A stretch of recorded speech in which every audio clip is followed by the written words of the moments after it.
Hi, my name is Rachel Landavazo. I'm a physician assistant at the University of New Mexico Hospital, and I work with the orthopedic department.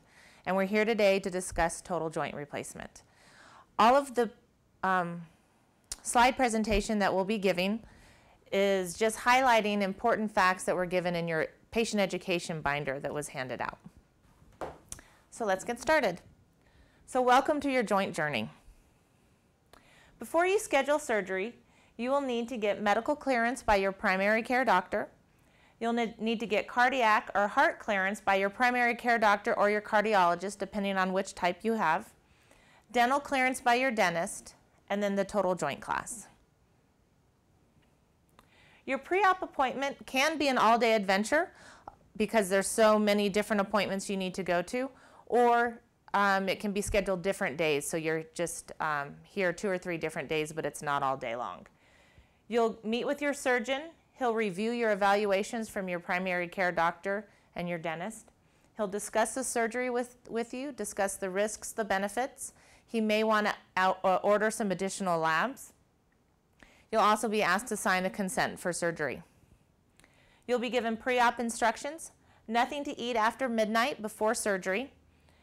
You'll be asked to shower with a little HIPAA solution that you'll be given at your appointment.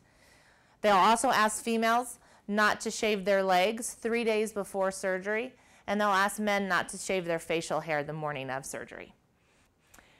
The last thing you'll need to do is meet with pre-anesthesia, and that's when you meet with a member of the anesthesiology team, and they talk with you about the risks of surgery because they will be the ones putting you to sleep, and that will be responsible for you during the surgery. So they like to get to know you, know your risks, history, physical, any allergies, or any adverse reactions you've had to surgery. So that's all done preoperatively before you come in for surgery. Don't forget to call the business day before your surgery after 11 a.m. for your surgery time. This is the number that gets you to the OR surgery department. They will call you. I would say 95% of the time they will call you. But a lot of times, you know, this is your last kind of day of freedom, I like to say. And you might want to go out to lunch with friends, or you have a few errands to run before you come into the hospital. So I like to give you this number to let you know that you can call them after lunch, and they'll let you know what time you need to be here the morning of your surgery. If you're scheduled for surgery on Monday, you need to call on Friday. No one's here over the weekend, so no one's going to pick up the phone on Sunday to tell you what time to come in. So if your surgery is scheduled for Monday, please call them on Friday. So the day of surgery, you go to the second floor surgical waiting room, and you'll check in at the desk. There's a little lady that sits at the desk. She's really great. She'll check you in, and then she'll call the operating room and let them know that you're here, so we all know that we can continue to proceed with our scheduled day. At that time, you'll be taken back to the pre-op holding area. This is where they put the gown on you, give you an IV, get you settled. You'll meet with your anesthesiology. You'll also see your surgeon one last time before surgery. A family member can go with you to this area, and then once they take you back to the operating room, they'll escort your family member back to the surgical waiting room. I always tell people, if you have any last-minute questions, this is the time to ask. This is the last time you're going to see your surgeon before you go into surgery. And you might want to write those questions down. It's Murphy's law. As soon as a doctor walks into the room, the questions fly out of the room. There they go. So I always give people a little hint and say, why don't you just write them down, and that way you'll have them there in front of you when your surgeon does come in to talk with you. Immediately after surgery, your surgeon will go into the surgical waiting room and meet with your family or friends to discuss how the surgery went.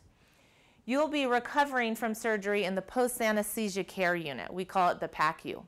Usually you're there for about 1.5 hours to 2 hours. They want to make sure that your pain's controlled, that you're able to drink, that you've kind of woken up and you know where you are and how things are going. After that, once you've recovered, you'll be transferred to 3 South, and that's our orthopedic SAC unit. Once you get up to 3 South, your nurse and tech will greet you and your family and get you settled in on the floor. They'll give you a little green folder, and that has kind of like the menu in it and any important phone calls for the hospital or the floor, and kind of just the visitation rules and regulations of 3 South. You will be on IV fluids, so you'll have this pole next to you. And we keep you on IV fluids overnight until you're drinking and eating pretty well on your own. That first night after surgery, you're a little dehydrated and you're not drinking a lot. You're kind of groggy and you're sleeping a little more. So we just want to make sure you don't get dehydrated and keep you on fluids until things are going well. You will also have a catheter in your bladder. It's called a Foley catheter. And it will help you go to the bathroom. So that first night after surgery, you don't have to worry about, it's 2 o'clock in the morning and I've got to get out of bed and I just had a major surgery on my joint. This way you can just not worry about it and just try to sleep and recover, because you're going to have a very busy first day. It will be removed the day after surgery. So that catheter stays in your bladder just for that first night, and then it's removed the next morning. So we'll go over equipment just for total knees. So the first thing we'll talk about are SCDs. These are called sequential compression devices. And what they do is they go here on your calves and they just secure them on with Velcro. And they're hooked in to the edge of your bed. There's a machine at the edge of your bed that this is hooked into. And what they do is they fill up with air and they squeeze your calf, and then they release. Because anytime you have surgery, you're at a risk of developing blood clots. Unfortunately, that's just the nature of the beast. Our job is to try to reduce that risk as much as possible. One way we do that is these squeezers, because when you're walking, that's what your calf muscles are doing. They're squeezing your blood vessels and helping circulate the blood around your body. When you're just laying in bed, your calf muscles aren't working as much, and so that's why we have these, we call them squeezers here on the floor, and they help squeeze your calf muscles and then relax to help keep the blood circulating. You don't have to wear them when you're up walking around. They're just when you're laying in bed. The next thing we'll talk about are TED hose. And these are the tightest pantyhose you've ever worn. And they're compression garments, and they do the same thing. They help reduce the risk of blood clots. So we're keeping everything tight and compressed, helping the blood flow through the body. So the nurses will help show you how to put these on. You will wear these when you go home. Most of our surgeons have you wear them for 2 weeks after surgery, and then when you follow up in their appointments, they'll let you know whether you still need to wear them or not. You'll usually be given 2 pairs, so 1 pair you can wash with soap and water and just lay flat to dry while you're wearing the other pair. But you do get to take these nice pretty things home with you. The next thing we'll talk about is the PCA. This is a patient-controlled analgesia. What does that mean? This means that you get to give yourself pain medication. Every time you press this button, it will give some pain medication into your IV. You cannot overdose. This is all computerized and locked out. So even if I'm sitting here and pressing this button 20 times, I'm not giving myself 20 milligrams of morphine. You're allowed to, it gives you 1 milligram of morphine every 10 minutes. If you're allergic to morphine, we do have other medications pain medications that we can give you, but normally we usually start out with morphine unless there's an allergy. You usually only need this for the first 24 hours.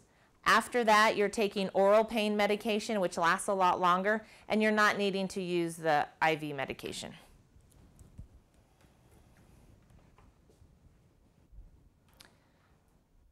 The next thing we'll talk about is the incentive spirometer. Once again, anytime you have surgery, it puts you at risks. The other risk for surgery is pneumonia. So you're laying flat the day of surgery, they're giving you fluids so you don't get dehydrated, and the fluids in your body just like to accumulate down in the bases of your lungs.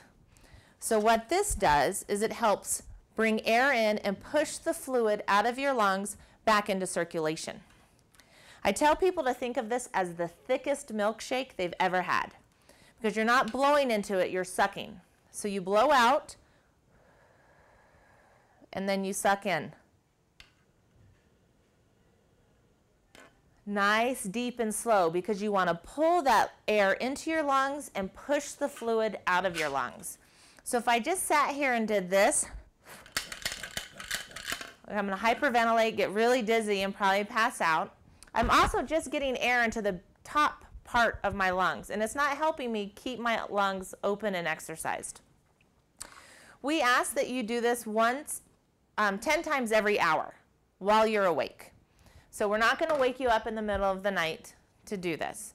But I tell people when they're watching TV, every time a commercial comes on, pick it up, nice deep breath. There are so many commercials on these days that you're going to get plenty of exercise for your lungs. If you're not a TV person and you're more of a book reader, after 2 or 3 pages, go ahead and stop and take a deep breath. You also get to take this home with you. So we want you to keep using this at home until you're back doing your activities of daily living. The next thing we'll talk about is our CPM machine. And this is a continuous passive motion machine.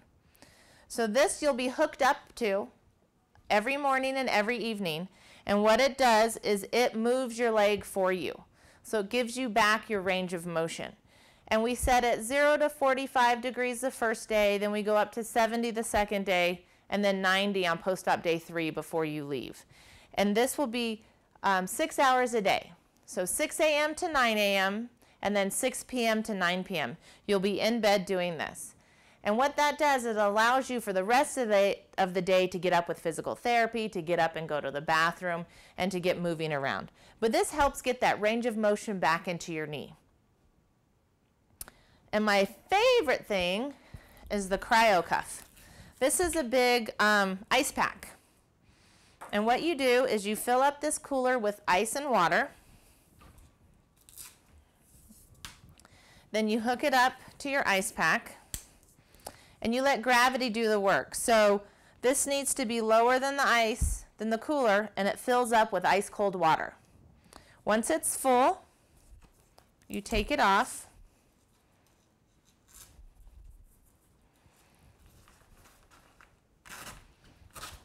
And then you put this on your knee. And it secures in so you don't have to worry about it moving off. You can use it when you're in your CPM machine. Just nice, cool ice therapy. Usually this lasts about 20 minutes and then it starts getting warm again. Then all you need to do is hook it back up and do the reverse. Let gravity help you get all the water out. And then swish this around. If you can still hear ice rattling around, then it's still cold and you can refill it again. If you can't hear any ice, then it's time to refill this bucket with more ice and water. I tell people to use this about 4 times a day. You can use it more often. It's not going to hurt. It's just going to give you some nice cold ice therapy. This you get to take home with you. It's very nice. So after a big grueling day of physical therapy, it's nice to come home and put the ice pack on. Or if you're doing more of your activities of daily living, going out for a hike, and you notice that your knee's just hurting a little bit, go ahead and grab it at home and put it back on. The next thing we'll talk about is anticoagulation therapy. They're blood thinners. Once again, surgery, risk for blood clots. Our job is to lower that risk as much as possible. And you'll be taught how to give it to yourself or a family member to give it to you before you discharge. So the nurse will teach you, they'll show you a video, and then they'll want to see you or a family member actually give it to yourself before you leave. So post-op day 1, the day after surgery, like we talked about, your Foley catheter will be removed. That's the tube that we place in your bladder. Physical therapy and occupational therapy will be in to get you out of bed 2 times a day. You'll have lunch and dinner in a chair. That first day on post-op day 1, we let you have breakfast in bed. That's the only time. After that, all meals are in a chair. You'll be given blood thinners twice a day if you're on the shot, once a day if it's the pill. And then these are drains, so these have to do with knees. Food service. You will need to call food service to order your meals. That does not mean if you forget to call that we won't feed you. It just means that if it's Meatloaf Thursday in the hospital, then you'll be getting meatloaf. So we do have a menu, and it's given to you when you first come up to 3 South in that little binder we talked about. What we try to say is when breakfast arrives, call for lunch. When lunch arrives, call for dinner. When dinner arrives, call for breakfast. The number from all of the rooms is 2 food. The nurses and the techs on this floor are wonderful. They will help remind you of all this. There also will not be a test on any of this at the end of this class.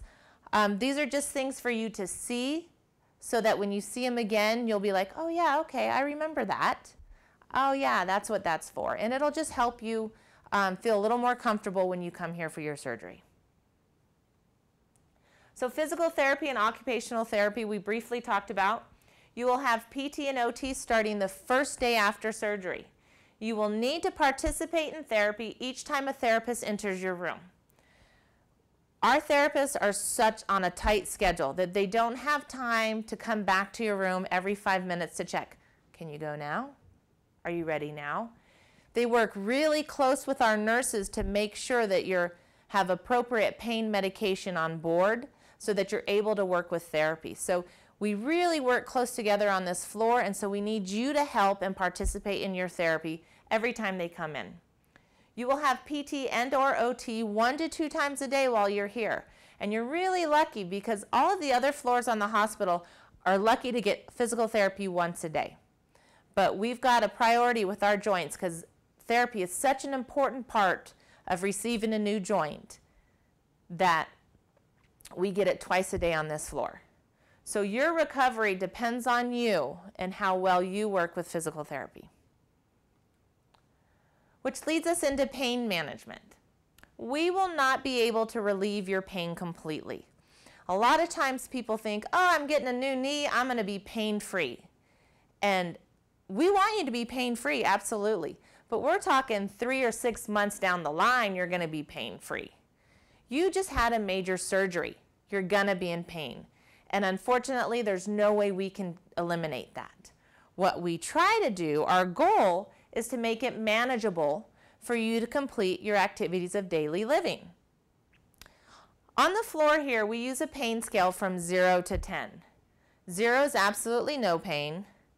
5, it comes and goes, we're aware of it, we can still do things, but we're pretty uncomfortable.